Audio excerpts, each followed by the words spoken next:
ሰላም ሰላም ውድና የተከበራችሁ በመላ ዓለም ያላችሁ ኢትዮጵያውያን ኤርትራውያን ወዳጅ ወገኖቼ እንኳን ሰላም መጣችሁ ወደ እኔ ቤት። እግዚአብሔር ያክብርልኝ፣ ክፉ አይንካችሁ፣ የማታ እንጀራ ይስጣችሁ፣ በስራችሁ ስኬታማ ሁኑ። ያልወለዳችሁ በልጅ ተባረኩ፣ የወለዳችሁም ፈርሃ እግዚአብሔር ያደረበት ልጅ ይሁንላችሁ፣ ፈርሃ እግዚአብሔር ያደረበት ትዳር ይስጣችሁ፣ ዘራችሁ ይባረክ። እመቤቴ ማርያም ተጠብቃችሁ ቸሩ መድኃኔዓለም። ውድና የተከበራችሁ ኢትዮጵያውያን ኤርትራውያን ወዳጅ ወገኖቼ እንግዲህ ዛሬ ይዤላችሁ የመጣሁትኝ እስከ ዛሬ በቃ አንዳንድ እንደዚህ ይጠቅማሉ ማንላቸው እጽዋቶች በጓሯችን ያሉ አትክልቶች፣ ደማከሴ፣ ግራዋ፣ እንስላል ብዙ ነገሮች አንዳንድ ነገሮችን ለእኔ ካስደነቁኝ አንጻር ካገኘኋቸው ነው ማካፍላችሁ ማለት ነው፣ ካነበብኳቸው እና አዲስ የሆናችሁ ሰብስክራይብ በማድረግ አግዙኝ፣ ነባሮቹ ደግሞ ላይክ በማድረግ ቪዲዮውን ጀምሩት። እንግዲህ ዛሬ ይዤላችሁ የመጣሁት የግራዋ ቅጠል አስደናቂ እና አስደማሚ የጤና ጥቅሞች ናቸው። ግራዋ የምንለው በተለያዩ የአፍሪካን ሀገራት እንደ ጎመን ከሾርባ ጋራ ተሰርቶ ወይንም ቅጠሉን እንደ ሾርባ በመስራት ለገንፎ ማባያ ከበሰለ በኋላ ማለት ነው እንደ ወጥ ወይንም ደግሞ ቅጠሎቹን በጁስ ውስጥ በመጭመቅ እንደ ጁስ ይጠጣል። ግራዋ የምንለው በእንግሊዘኛው በተር ሊፍ የምንለው በእንግሊዘኛው የግራዋ ቅጠል በቫይታሚን ኤ፣ ቫይታሚን ሲ፣ ቫይታሚን ኢ፣ ቫይታሚን ቢ አንድ እና በሽታ የቫይታሚን ቢ2፣ ካልሲየም፣ ዚንክ፣ ብረት፣ ፕሮቲን፣ ሚኒራሎች፣ ኮምፐርት፣ አሰር፣ ፋይበር የምንለውን ማግኒዥየም፣ ፖታሲየም፣ ፎስፈረስ፣ ሴሌን ያሚን የያዘ ነውና ይህ ግራዋ ቅጠል ግንዱን አበባውን ሳይቀይር መድኃኒትነት አለውና ለምሳሌ ካሉት ጥቅሞቹ የመጀመሪያው ጸረ ባክቴሪያ ነው። የግራዋ ጭማቂ ጁስ ለብዙ ባክቴሪያ ምክንያት ለሚከሰቱ ኢንፌክሽኖች እና በቦታው በሽታዎች በጣም ከፍተኛ በመሆን መንገድ መፍትሄ ይሰጣል። ለምሳሌ ያክል እንደ ሳምባ ምች፣ የጥርስ መበላሸትን፣ የሆድ ድርቀትንም እስከ ማስታገስ ድረስ ይደርሳል። የቆዳ ኢንፌክሽኖችንም ያስታግሳል። ለምሳሌ ሽፍታ፣ ጭርትና ችፌ እንደዚሁ እንደኚህን ነገሮች ያጠፋልናል። የቆዳችንንም እንዲለሰልስ ያደርገዋልና ማድረግ ያለብን ምንድን ነው? በደንብ የበሰለውን የግራዋ ቅጠል መርጠን ካጠብን በኋላ ትንሽ ውሃ ጠብ አድርገን ልክ እንደ ጁስ በወፍራሙ ከፈጨነው በኋላ ፊታችንን ታጥባችሁ አድርቃችሁ ፊታችንን አድርቀን አንገታችንን መቀባት፣ ፊታችንንም መቀባት ከፊታችን እስከ አንገታችን መቀባት ነው። ከዛም በኋላ ከ30 እስከ 40 ደቂቃ ቆይተን መታጠብ ለጭርት፣ ለችፌና ለማንኛውም የቆዳ ችግር ይሆናል። ወይንም ደግሞ ይሄኛውም መንገድ ለአጠቃቀምም ካልተመቻቸልን የግራዋውን ቅጠል በደንብ ትጨምቁና ታጠሉታላችሁ። ከዚህም በኋላ ፊታችሁን በምትታጠቡበት ውሃ ላይ ጠብ አድርጋችሁ የቅጠሉን ጭማቂ ማለት ነው መታጠብ ወይንም ደግሞ በጥጥ እየነከርን ፊታችንን በደንብ መቀባት ከተወሰነ ደቂቃ በኋላ መታጠብ ነው። ይህ በሳምንት 2 ጊዜ ወይ 3 ጊዜ ብንጠቀመው ጭርት ያለበትን የቆዳ ላይ ችግር ወዲያውኑ ሊያስተካክልልን ይችላል። የግራዋ ሌላኛው ጥቅሙ ጸረ ካንሰር ነውና ካንሰርን የካንሰርን አንዳንድ ህዋሳቶች በሰውነታችን ውስጥ ያልተለመዱ እድገትና መዛባት ሲከሰቱ የሚፈጥሩትን በሽታ ነው። የካንሰርን ህዋሳቶች በፍጥነት ያድጉና ወደ ሌላ ጤናማ ወደ ሆነው የሰውነታችን ክፍሎች ይዛመታሉ ወይንም ያዘዋውራቸዋል ማለት። ይህ በዚህ ምክንያት ካንሰርን ይከሰታል። የተለያዩ ጥናቶች እንደሚያመለክቱት የግራዋ ጭማቂ ያልተለመዱ የህዋሳቶችን አንድ እድገት ያዘገያል ወይንም ይገታቸዋል፣ ባልተለመደም ሁኔታ እንዳይባዙም። በዚህም የተነሳ ካንሰርን እንዳይከሰት ይረዳናል። ለምሳሌ የጨጓራ ካንሰር ይከላከላል። የአንጀት እንዲሁም የፕሮቴስት ካንሰርን የመከላከል አቅም አለው። ግራዋ ስትጠቀሙ በደንብ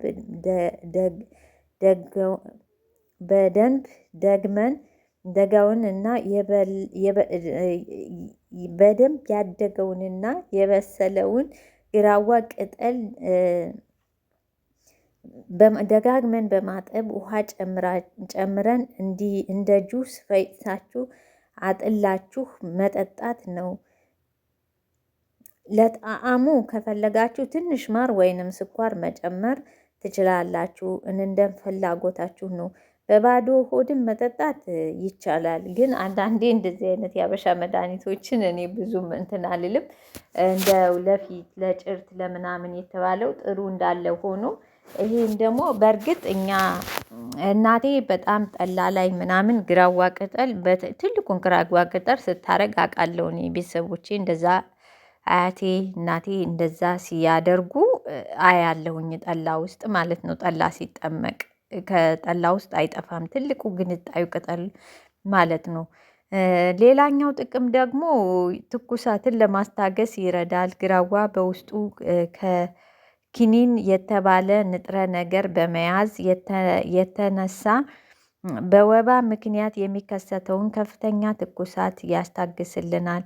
እንዲሁም ኤክስፐርቶች እንደሚመክሩት አዘወትሮ ግራዋን መጠቀም የወባ በሽታን ከመከሰቱ በፊት ችግሩን መከላከል እንደሚቻል ይናገራሉ። የአንጀት ኢንፌክሽንንም ለማዳን ይረዳናል። የአንጀት ኢንፌክሽን በፓራሳይት ምክንያት የሚከሰት ሲሆን የሆድ ህመም፣ ማቅለሽለሽ፣ ማስመለስ፣ ከባድ የሆነ ደምና ዝልግልግ ያለ ፈሳሽም የያዘ ተቅማጥ ያስከትላል።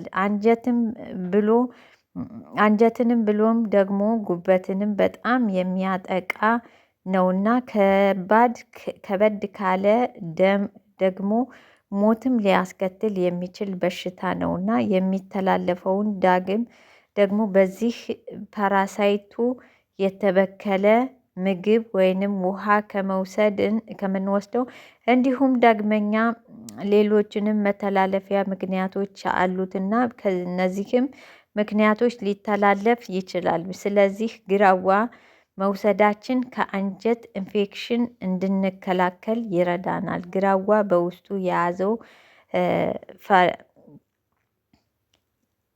የያዘውን ጸረ ኦክሳይዳንት መርዛማ ነገሮችን ከሰውነታችን የማጽዳት ችሎታ አለው። ተፈጥሯዊ ጸረ ኦክሲዳንት ባህሪ ከቫይታሚን ሲ ጋራ በጣም የተመሳሳይነት እንዲኖረው ያደርገዋል። የግራዋ ቅጠል በደም ውስጥ የሚገኘውን የስኳር መጠን በመመጣጠን የስኳር በሽታ እንዳይዘን ይረዳናል። የስኳር በሽታ ክትትልም ካልተደረገልን የኩላሊት እና ሌሎች የሰውነት አካሎቻችንን ያበላሻል። ስኳር ህመም ግራዋን አዘወትረው ቢጠቀሙት ጥሩ ለውጥ ያገኙበታል። ለማንኛውም ሐኪማችሁን ሳታማክሩ እንዲህ አትጠቀሙ ለማለት እፈልጋለሁ ማለት ነው። ለምሳሌ ኮሶ፣ የመንጠቆ ትል፣ ወስፋት የመሳሰሉት የአንጀት ትላትሎችን ያጠፋል። እነዚህ ፓራሳይቶች አንጀትን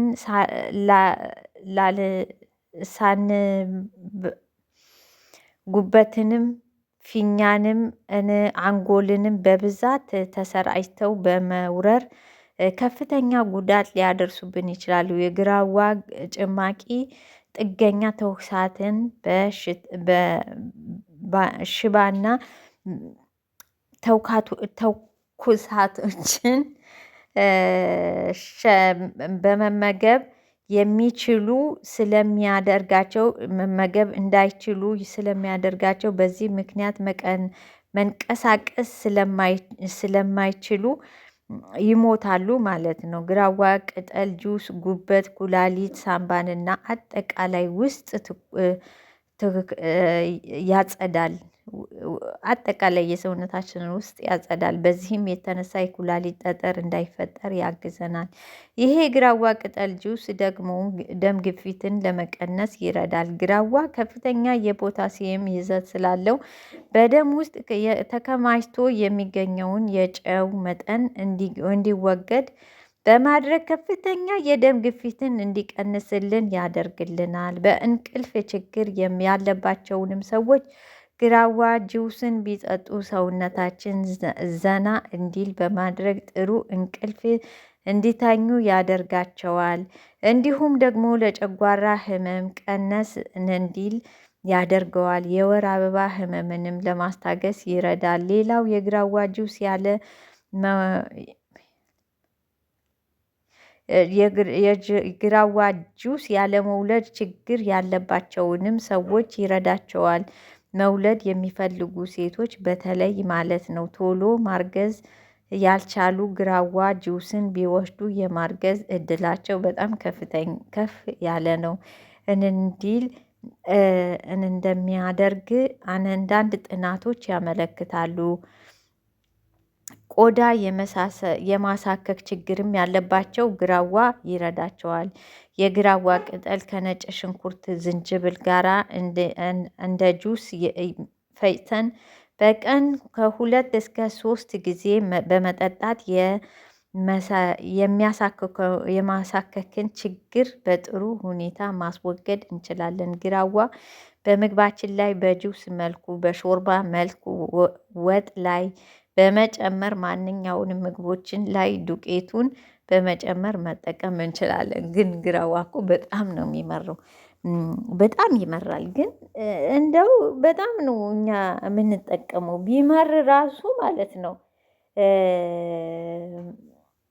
እቃ ሲታጠብ ምናምን የሀበሻ መድኃኒት እኮ ብዙን ጊዜ የሀበሻ መድኃኒት የሚሰጡ ሰዎች እኮ ምን እንደሚሰጡን እኮ አናውቅም።